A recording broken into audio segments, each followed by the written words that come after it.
Habari zenu ndugu watazamaji, karibuni sana katika televisheni yenu hii mpya ya Uhalisi Online ambayo inaletwa kwenu na ndugu yenu Hussein Peter Siovelwa, ambaye naamini kwa kiasi kikubwa kutokana na shughuli zangu za muda mrefu za uandishi wa habari na namna nyingine mbalimbali mtakuwa wengi mnanifahamu.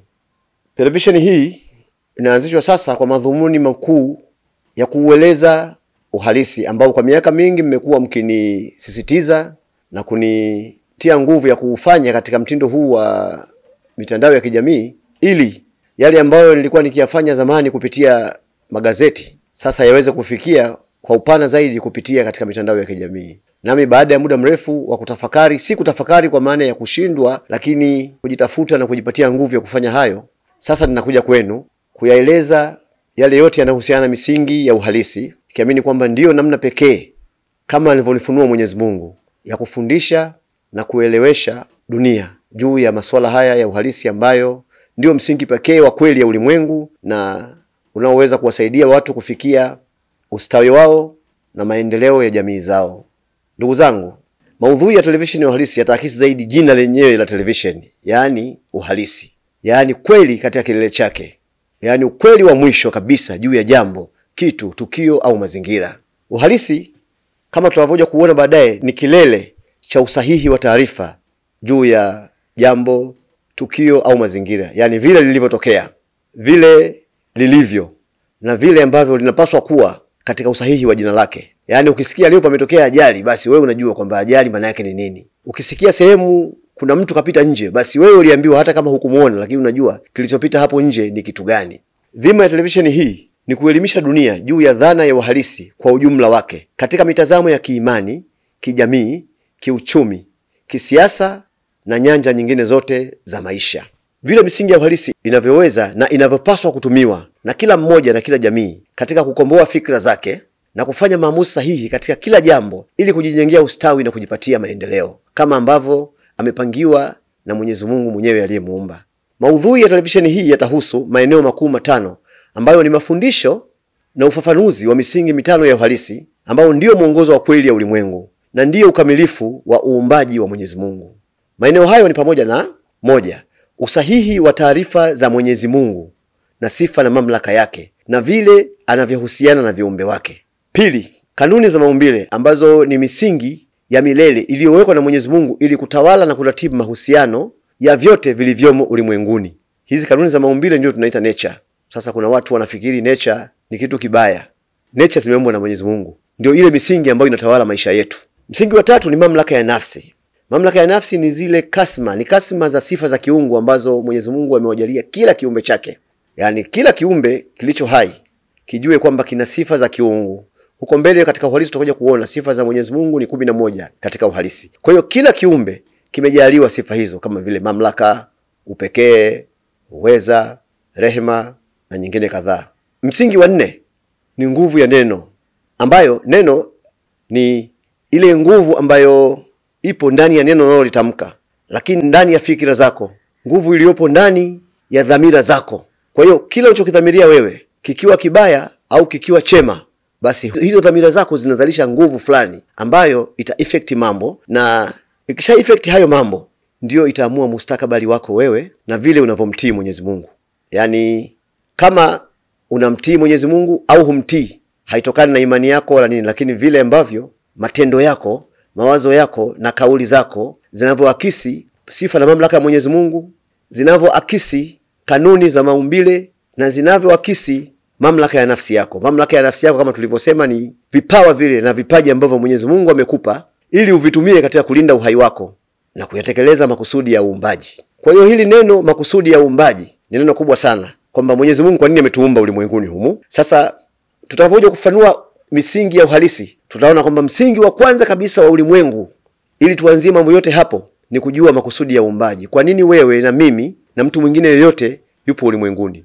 Labda kama nikiwegea kidogo ni kwamba makusudi makuu ya uumbaji ni furaha ya Mwenyezi Mungu. Ndio mtasikia akajenga bustani yake, akatuweka sisi kama pando ya bustani ile, ili atuangalie kama maua yake ndani ya bustani hiyo na tufanye yale ambayo yatamfurahisha yeye. Kwa hiyo katika kufanya hivyo, ukifanya lolote ambalo lina ubatili ndani yake, si kwa kumuudhi Mwenyezi Mungu moja kwa moja, lakini kwa kuudhi tu hawa viumbe wengine ambao wameweka ndani ya dunia hii. Tayari unakuwa umemkosea Mwenyezi Mungu, kwa sababu unaingilia furaha yake. Ni kama hata wewe ukijenga bustani yako, ukaweka ndege wako, ukaweka viumbe wako wale ambao unaweza kuwafuga, maua yako, unachotamani hivi viumbe vyote vistawi katika misingi ile inayokupendeza wewe, ili unapoiangalia uone furaha. Sasa anapotokea ndege mmoja anataka kumuonea mwenzie, au paka anataka kumla huyu, wewe kwa vote hutafurahia, kwa sababu mipango yako ya ile bustani yako inaharibiwa. Sasa hili tunapoenda kufafanua uhalisi, najua haya ni mambo ambayo mtajifunza kwa undani mno. Ni somo kubwa kuliko misingi mingine ambayo mnaijua sasa ya ulimwengu. Msingi wa 5 ni ule wa hukumu na malipo. Kwamba sasa umeshakaa uko ndani ya bustani. Mungu amekuumba, amekuweka katika bustani hii ambayo ni ulimwengu, ili utekeleze makusudi yake ya uumbaji, umfurahishe wewe kupitia mamlaka ya nafsi, kupitia vipawa na vipaji na karama ambazo yeye amekupatia. Tukizingatia kwamba karama na vipaji alivyokupa si kwa ajili ya matumizi yako wewe peke yako, isipokuwa kwa ajili ya kusaidia wengine ambao hawakuwapa hivyo, ili furaha yake ipate kutekelezeka. Sasa usipofanya hayo, ukatenda kinyume, labda amekupa kipawa cha nguvu kubwa, una nguvu nyingi wewe, lakini nguvu ile unaitumia kunyanyasa watu, unastahili adhabu fulani.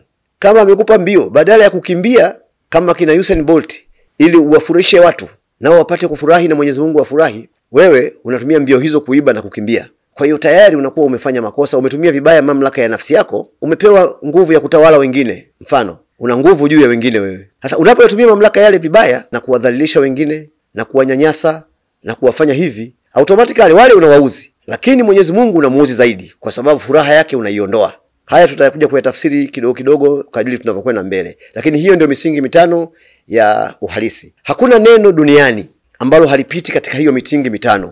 Na wakati mwingine imani tulizozoea zinaweza zikawa haziongelee mengine hapa. Mfano, hili swala la kanuni za maumbile, misingi mingine ya imani ambazo tayari zipo inalikwepa sana. Inataka kuonesha kwamba kama hata kuzungumzia nature ni makosa. Kwenye hizi kanuni za maumbile ni kwamba nimesema kanuni za maumbile ndio nature. Kwa hiyo unapokuwa unazungumzia nature, unazungumzia kanuni ambazo Mwenyezi Mungu ameziweka zitawale maisha yetu. Mfano, tuseme kwa mwanadamu ulivyoumbwa, ukizama baharini utakufa kwa sababu wewe huna uwezo wa kuishi baharini. Hiyo ni kanuni. Samaki ukimtoa nje ya bahari, kwa sababu hakuumbwa aishi nje ya bahari, lazima atakufa. Na mifano mengi ya aina hiyo.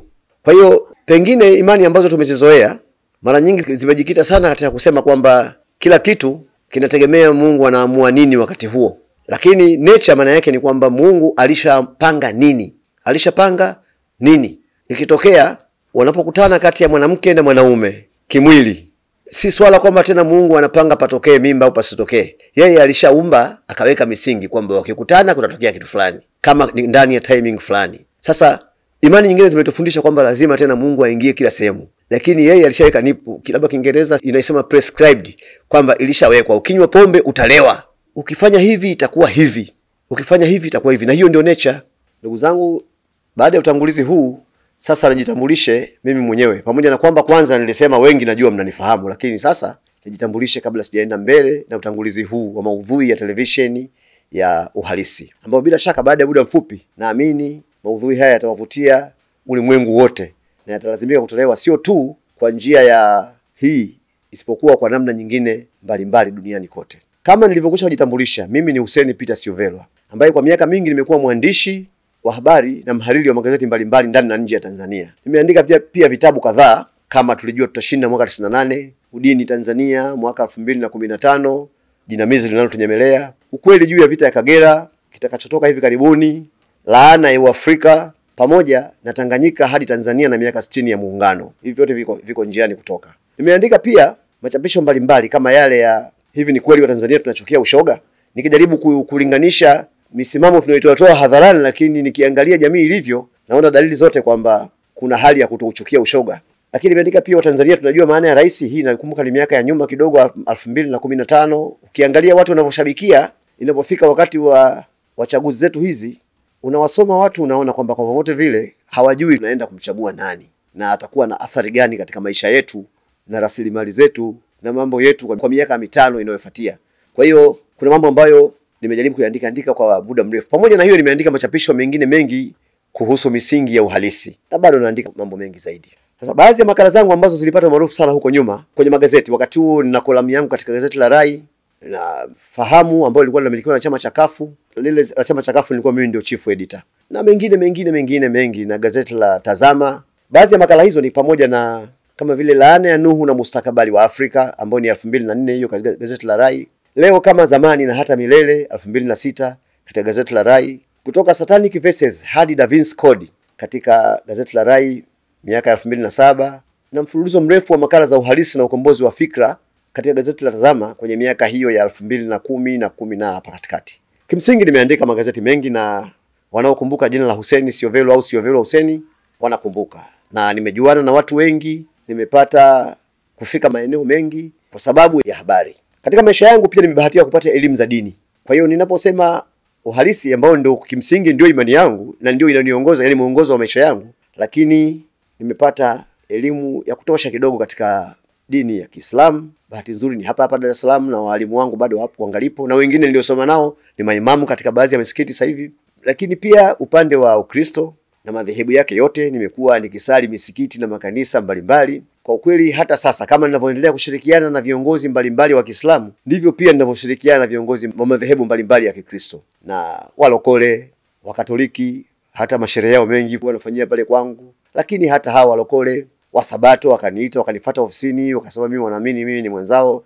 Nikaenda pale kanisa la Sabato liko hapa Changombe polisi pale, wakanipa na vyeti kwamba mimi ni msabato mwenzao. Nakubali kwa sababu sioni kinachonifanya nikatae wakati mimi ninaamini pekee katika Mungu. Sasa kama leo nitataka kujitambulisha au kuishi kama Muislamu, ninaweza kufanya hivyo na mtu yeyote asinitilie shaka yoyote. Na hivyo nikitaka kuishi kwa misingi ya Kikristo kwa madhehebu yoyote yale, hakuna atayeweza kunitilia shaka, kwa vile nina ufahamu wa kutosha kuhusu mambo hayo na nimekuwa nao hao viongozi kwa miaka mingi. Hata hivyo, tangu mwanzoni mwa miaka ya 90 nimekuwa nikijitambulisha kwa muongozo wa uhalisia zaidi, kwamba mimi ni mhalisia. Na kwa bahati wakati ule bado nasoma kule Tanga chemistry, so kwa hiyo nilikuwa nimeanza neno kwa jina la purity, nikitangaza pale mambo ya purity kwa maana ile ya kikemia, kwamba niko pure Tanzania halisi. Napenda kusema hivi, wengine wanacheka. Sasa miaka ya baadaye Generali Ulimwengu kipindi kile alinifanyia interview kutaka kujua uhalisi ni nini kwenye kipindi chake cha General on Monday.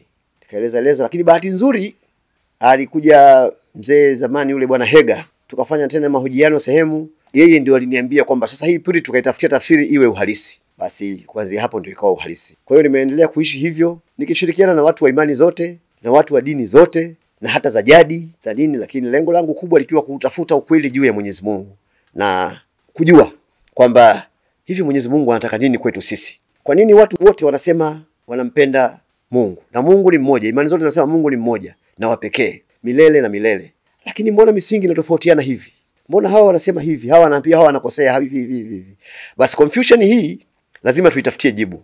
Kwa hiyo kuanzia miaka 90 nilikaa nikifanya kazi hiyo, na nimepita kwenye madhehebu mengi na watu wengi nimekaa nao, nafahamu vizuri mitazamo yao. Mwisho niliona kitu kimoja, kwamba baada ya kupata elimu mbalimbali za hii msimamo, nimekuwa nikifanya hivyo si kwa maana wala malengo ya kulinganisha au kushindanisha misingi ya dini hizo ili kutafuta ipi ni sahihi dhidi ya ipi au ipi ina mapungufu gani, isipokuwa kwa minajili ya kuitafuta kweli, yani usahihi wa jumla wa mahusiano ya viumbe na Mwenyezi Mungu. Ni upi usahihi wa sifa na mamlaka ya Mwenyezi Mungu kwa viumbe wake, na ni upi wajibu wa jumla wa viumbe mbele ya Mwenyezi Mungu, usahihi ambao mtu yoyote anaweza kuuishi bila kujifungamanisha na kundi lolote la kiimani au kidini na akawa sahihi mbele ya Mungu.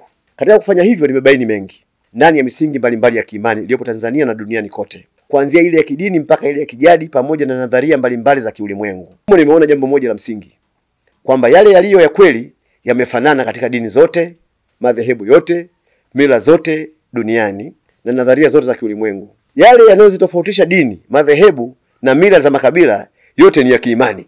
Yaani kinachomtofautisha Muislamu na Mkristo ni imani. Lakini ile mambo ya kweli, mheshimu mzazi wako, mpende Mungu wako, yale yanafanana. Lakini yanapokuja masuala ya kiimani sasa ambayo mnayajua, tutayafanuliana huko polepole mbele, ndio yanatofautiana. Yanayomtofautisha Mkatoliki na Mluteri sio kweli juu ya Mungu, ambayo ukiangalia sana ni misingi ambayo imetengenezwa na watu. Kwa hiyo uhalisi unakuja kuwaeleza kwa nini tuendelee na tofauti hizi ambazo zinatuletea migogoro. Kumbe kuna yako mambo ya msingi na yanatosha ambayo yatatuwezesha kumfuata Mungu katika umoja na tukaweza kuwa salama na wenye amani duniani. Kwa nini mwingine atasema haya kwa nini sasa hivi? Umekaa miaka mingi, watu wanakwambia uanze kazi hiyo ya uhalisi, na hata wachungaji, hata mapadri, hata mashehe, kwamba bwana, unapata mambo mengi yanakukuta kwa sababu hutaki kuifanya kazi ya Mungu. Unabishana na Mungu, anataka ufanye kitu hiki, wewe hutaki. Aidha unakionea aibu au hivi au hivi au hivi. Sasa wakati umefika. Lakini niseme kitu kimoja, kwamba dunia sasa hivi inapita katika wakati mgumu ambao kwa mtu ambaye ana maono ya kiungu anayaona. Vifo, maangamio na uharibifu vimekuwa ni sehemu ya kila siku ya kila pembe ya dunia. Unaweza ukalaumu kitu fulani Tanzania, lakini ukienda Kenya unakikuta kile kile. Watu wanakufa Palestina. Viongozi wa dini wapo. Viongozi wa nini wapo. Lakini kwa tofauti zao za kidini wanaona yule akifa huyu hafi si jambo baya. Lakini huyu wanaona ni halali kumuua mwenzie kwa sababu tu si wa dini yake au si wa kundi lake la kijamii, kama ni kisiasa, kama ni nini. Lakini tunaenda mbele zaidi. Watu wanauana, masilaha yanatengenezwa kwa ajili ya kuangamiza watu na maendeleo yao, yani uharibifu wa miundombinu na nini na nini na nini na nini. Hii yote ni kitu ambacho tunataka sasa. Tumefika hatua Mungu anataka nguvu fulani isimame. Nitatafuta maneno mazuri ya kusema, lakini sisemi kwamba dini zimeshindwa kuisimamisha kweli, kwa sababu dini zinasimamia imani. Lakini ukweli ni kwamba Mungu anataka kweli yake isimame. Tuambiane kweli kwamba kuua ni kubaya, bila kujali unamuua nani au unafanya hiyo kwa maslahi ya nani. Basi kwa kusema hivi, naona wakati wa kusimama uhalisi sasa umefika. Tuikomboe dunia, tuitetee dunia. Ndio maana tunaanzisha sasa hii televisheni ya uhalisi. Lakini pamoja na hayo, liko jambo lingine kubwa. Watu katika misingi ya dini yote mtaona kwamba kuna maeneo yametengwa maalum kwamba ni maeneo matakatifu. Na hili sianzi leo kulihubiri. Nimelihubiri kwa miaka na miaka na miaka. Mimi katika uhalisi nikitamani kwenda kuhiji, nitaenda kuhiji kwetu Iringa, ambako pale nitakuta kumbukumbu zote za asili yangu. Lakini tumefika hatua kwamba sasa watu lazima waende sehemu fulani. Of course hiyo ni swala la imani, sipingi. Ni masuala ya imani, kwamba imani iliyomlea mtu inamfundisha hivyo, na kwa kweli anaamini na Mungu anamsikiliza katika hilo. Ndio maana nasema tutakuwa na mafundisho makubwa sana juu ya Mwenyezi Mungu na sifa na mamlaka yake na vipi anataka tuhusiane naye. Lakini kila unapoenda kufanya jambo kwa mtu fulani, au kaongea kwa lugha yake, au kavaa kwa uvaaji wake, automatically unajipunguzia yale mamlaka ya nafsi ambayo Mungu amekupa wewe. Unajiondolea mamlaka ya nafsi na unajiweka katika hali ya utegemezi. Kwa hiyo majanga mengi yanayotokea duniani sasa hivi ni kwamba kuna nguvu zinataka sisi tuishi kwa mtindo wanaotaka wao, tuongee kwa lugha zao. Sasa miongoni mwa mambo ambayo nitayasema hapa ni uzalendo. Kwa kweli msingi mmoja mkubwa sana wa uhalisi ni uzalendo. Kwamba je, unakupenda pale kwenu, pale ambako unakuita kwenu, unakupenda? Na kwa kweli hili pamoja tupo kwenye utangulizi, lakini lazima niliseme. Nalifurahia kulihubiri mara kwa mara kwamba hata tunavyowasoma viongozi wa dini, tunavyowasoma kwenye Biblia, wale kina Daudi ambaye huko anaitwa Nabii Daudi, lakini wengine wanaita Mfalme Daudi, utachokiona ni kimoja tu. Yale yote ambayo sasa hivi yanasema kuwa ni dhambi, Daudi aliyafanya. Aliua watu, alifanya vitu ambavyo leo tungeviita ni uzinzi, amefanya mambo mengi tu ya hayo ambayo leo tunaona ni dhambi. Lakini kitu kimoja ambacho amekishikilia na utakiona kwenye Agano la Kale lote ni uzalendo. Sasa inategemea tunaenda kuisoma Biblia au kitabu kingine chochote kwa misingi gani. Lakini kama unaangalia katika macho hayo, utaona watu waliishi kizalendo, waliyapenda mataifa yao, na ndio maana waliweza kuyaendeleza yakafika huko tuliko sisi. Leo anapotokea mtu kama mimi, na Mungu amenijalia kujua mambo mengi, nikatumia huo ujuzi ambao Mungu ameweka kwenye kichwa changu, nikaanza kuihujumu nchi yangu, ni matumizi mabaya ya mamlaka ya nafsi. Na matokeo yake tutakao kwenda ni kuiangamiza tu nchi yangu. Baada ya kusema haya yote, ndugu zangu, kikubwa ni wakaribishe sana kwenye televisheni yetu hii ya Uhalisi Online, kwa sababu najua tayari uhalisi kwa miaka mingi mmekuwa mkiujua na kusikia. Na moja ya furaha yangu ni kwamba siku hizi hata huko kwenye mahubiri ya dini, hata kwenye siasa, hata kwenye nini, wanasemea mambo ya uhalisi. Hata kama hawamaanishi kile ninachokiamaanisha mimi, lakini nilipokuwa naanzisha hiyo dhana ya uhalisi, naona ndivyo na flow. Uhalisi ni ukweli katika kilele chake, purity. Sasa kwa kumalizia tu niseme nawashukuru sana kwa kutazama utangulizi huu, na kuanzia sasa tutakuwa kila siku tukiruka katika kueleza uhalisi na kujadili mambo mbalimbali yanayotokea katika nchi kwa mtazamo wa kihalisia. Lakini vile vile tunao wajibu wa kujenga nchi yetu, kwa sababu ndio mahala petu patakatifu. Ndio mahala petu pa kutafuta, ndio kimbilio letu la pekee. Hata kama kuna wawili watatu wanaweza kukimbia wakati wa changamoto, lakini sisi wengi tutabaki hapa hapa, na madhara yote yatakayotokea yatatukuta hapa hapa. Kwa hiyo kupitia uhalisi tutaweza kurekebishana na kuambiana mambo mengi yanayofaa, hasa ya uzalendo, lakini na ya kumuogopa Mungu, ili tusitumie hizi dini tunazoziamini katika kuvuruga amani yetu, katika kuvuruga misingi ya utamaduni wetu, na katika kuvuruga ushirikiano na umoja wetu. Asanteni sana.